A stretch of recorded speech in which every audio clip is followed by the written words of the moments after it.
Ada yang sadar nggak? Kalau ikan nila itu beda spot mancing, beda selera ikannya. Nah, jadi kita sebagai pemancing harus pintar-pintar mensiasatinya agar bisa mendapat hasil yang maksimal. Simak terus videonya. Banyu Beli. Assalamualaikum. Salam satu hobi. Semoga kita semua dalam keadaan sehat. Amin. Sebagai pemancing kadang-kadang kita ini nggak sadar kalau setiap spot beda selera ikannya, terutama ikan nila Beda-beda itu spot sini sama spot yang di sana itu kadang-kadang selera ikannya beda, tergantung kondisi air dan kedalaman spot tersebut. Nah, kita harus pintar-pintar mensiasatinya Umpan yang paling disukai oleh ikan nila dan mujair itu anak udang atau rebon, cacing tanah maupun cacing air. Yang lebih paten dia cacing merah Dan yang terakhir, andalan ini para pemancing biasanya pakai lumut. Ada juga nila sukanya sama pelet. Itu pun kalau dia berada di sekitar lokasi tambak-tambak para nelayan. Nah, kalau itu bisa lah umpannya pelet. Kalau di dia spot-spot betul-betul rawa atau waduk yang nggak ada ternak-ternak nelayan yang buat kerambak-kerambak di sekitarnya, dan pakai pelet nggak bakal mau makan. Tak pernah dia makan kayak gitu. Jadi apa ya, coba.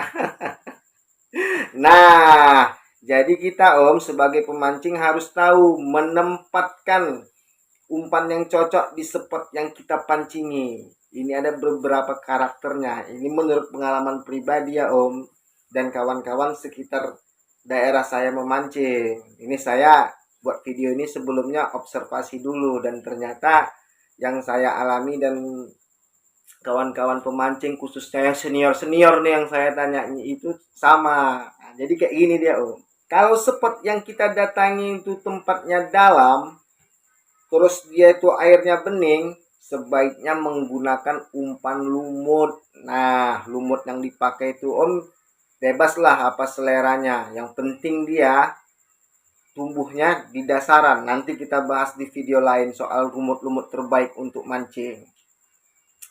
Terus dia kedalamannya, kalau misalnya di tempat ini, yang di tempat spot kita mancing ini airnya bening, kedalamannya itu jaraknya dari tanah, dari dasar spot itu sekitar 30 sampai 70 cm.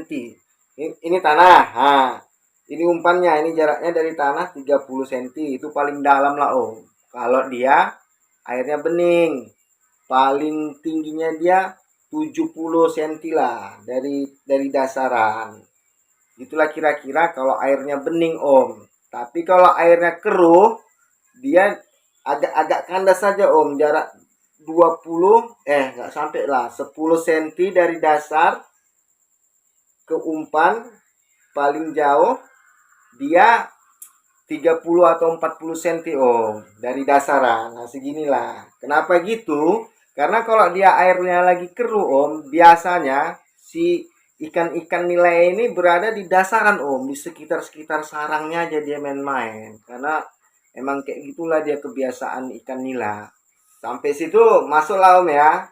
Masuklah seperempat lah. Cobalah dulu saran saya yang soal yang tadi tuh, yang airnya bening, pakai umpan lumut sama keruh. Saya rasa mudah-mudahan di semua daerah, kalau masih di Indonesia aja hampir samanya tuh kayak gitulah dia karakteristiknya. Nah, terus dia kalau mau kita pakai esen lebih jos lagi Esennya itu terserah mau pakai esen apa aja. Yang penting nilai itu sukanya yang wangi-wangi. Kalau pakai lumutnya jangan pakai. Kalau menurut saya, dan saya tanya sama pakar-pakar nila itu, kalau pakai lumut lebih bagus dia esennya itu yang wangi-wangi. Tak kalah bagus dia kalau pakai amis-amisan. Kalau amisan dia cocoknya untuk cacing, udang, gitu dia. Jadi ini agak penting ini menurut saya. Kalau dia airnya lagi tempat kita mancing itu bening, esen yang dipakai itu secukupnya aja om. Satu ember cat 5 kilo itu 5 tetes atau 6 tetes saja lah itu kalau kita pakai esen dari pabrikan. Tapi kalau buat ya berapa tetes lah, pokoknya tuh harumnya itu ya sekedarnya aja. Tapi kalau air lagi keruh, pakai esen banyak aja sedikit om. Agak nyengat dia kidung, agak tajam dia. Karena kalau air keruh, si ikan nila ini cenderung mengoptimalkan penciumannya untuk nyari umpan itu. Beda dengan kalau air jernih. Kalau air jernih dia nampaknya jelas ya kan, nampaknya umpan kita dimakannya lah. Gitulah dia perumpamaannya om. Dah itu kalau dia airnya dalam. Tapi kalau spot mancing kita airnya dangkal di bawah 1 meter atau 1 meter atau 50 cm, itu sebaiknya pakai umpan cacing dan udang, anak udang atau rebon. Tapi kalau misalnya udah airnya kecil, maksudnya airnya dangkal, bening, itu sebaiknya pakai anak udang aja om. Tak pala bagus pakai cacing. Karena dia kalau pakai cacing, gimana lah aku bilang ya. Susah lah om itu kalau dijelaskannya. Tapi emang kayak gitulah dia om. Kalau air keruh, pakai anak udang, pakai cacing, oke.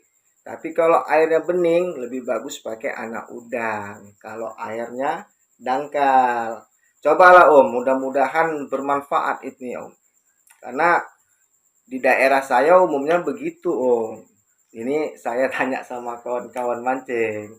Yang saya alami pun yang saya praktekannya kayak gitu juga. Jadi pembahasan kita kali ini sampai situ aja lah dulu om. Soal masalah pemilihan umpan, tempat yang bagus untuk air dalam dan air dangkal di mancing nila.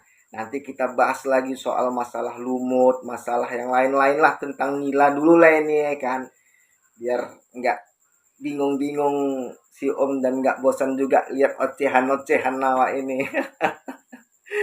Semoga video yang saya buat ini ada manfaatnya untuk kawan-kawan yang mendengarkan. Sampai jumpa di konten berikutnya. Assalamualaikum.